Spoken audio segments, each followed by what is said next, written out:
بسم اللہ الرحمن الرحیم۔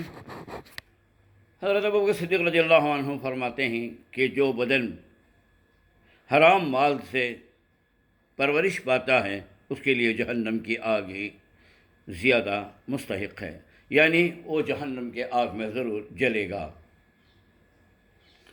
ایک مرتبہ حضرت ابوبکر صدیق کا غلام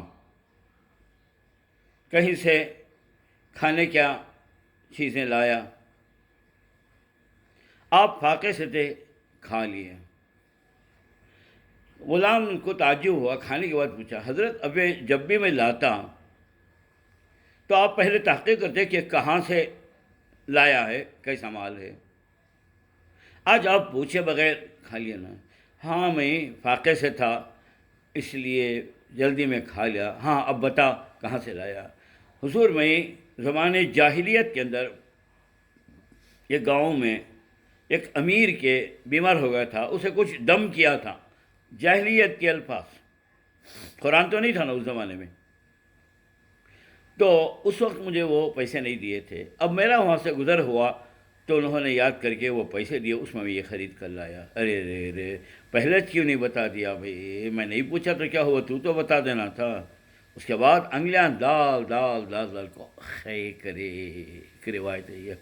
اور فاقے کے بعد پیٹ میں گیا تو کہاں سے نکلتا تمہیں بولو، مگر نکالتے رہے جب تک کہ وہ پورا نہیں۔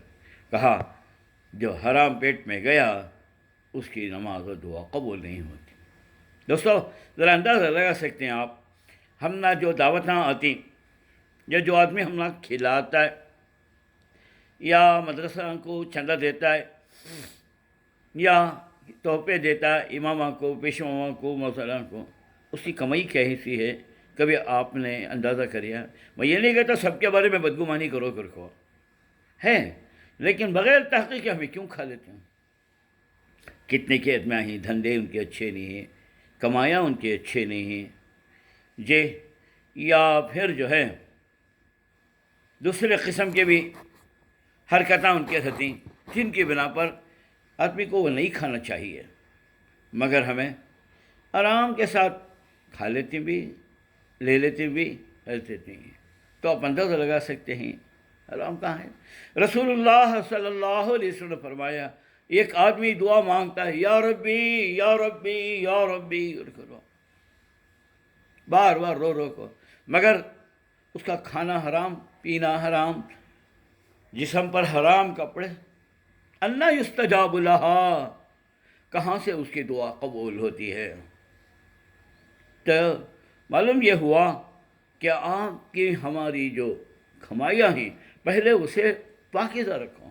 اللہ کیا بولتا ہے؟ خرچ کرے تو بھی وہی ساتھ، کھائے تو وہی ساتھ، انفقوا من طیبات ما کسبتم۔ اللہ تبارک ہوتی جو پاکیزہ مال ہے وہ اللہ کی راہ میں خرچ کرو، اور کھاؤ تو بھی بولا کلوا من طیبات ما رزقناکم۔ پاکیزہ، حلال ہونا الگ ہے، حلال کے ساتھ پاکیزہ بھی ہونا ہے جی۔ پاکیزہ کا تو کیا، حلال کا تو کیا؟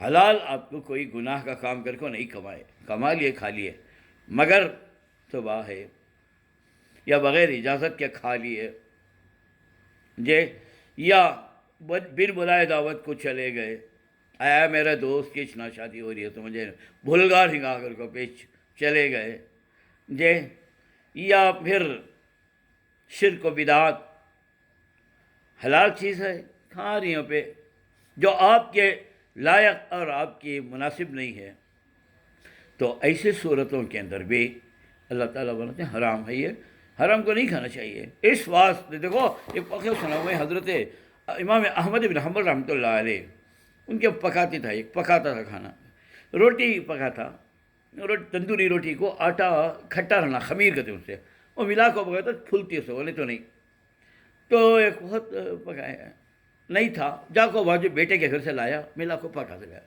حضرت اٹھے کے بعد پوچھے بھائی خمیر نہیں تھا نا، کہاں سے لایا؟ باجو بیٹے کے گھر سے لائے۔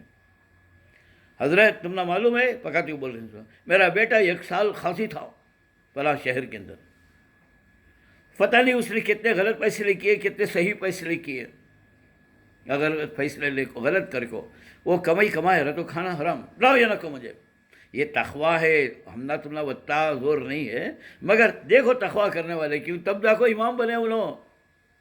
اس کے بعد انہوں نے کیا کرا، ہم نہیں کھائے، اٹھا لے وہ ڈالے، زیر دن کے بعد باجو دریائے فرات وہاں بہتی تھی، ڈال دیا اس زیر دن کے پوچھے وہ روٹی میں اٹھا کو پھینک دے نکو کیا نے کیا کرا، دریا میں ڈال دیا، مچھاں تو بھی کھا جانے کا۔ ارے نالائق پوچھا مجھے، پتہ نہیں وہ مچھاں کھا گیا رہیں گا، اور کون سے مچھی گئی کیا معلوم، لہٰذا آج سے میں وہاں مچھی کھاتا نہیں۔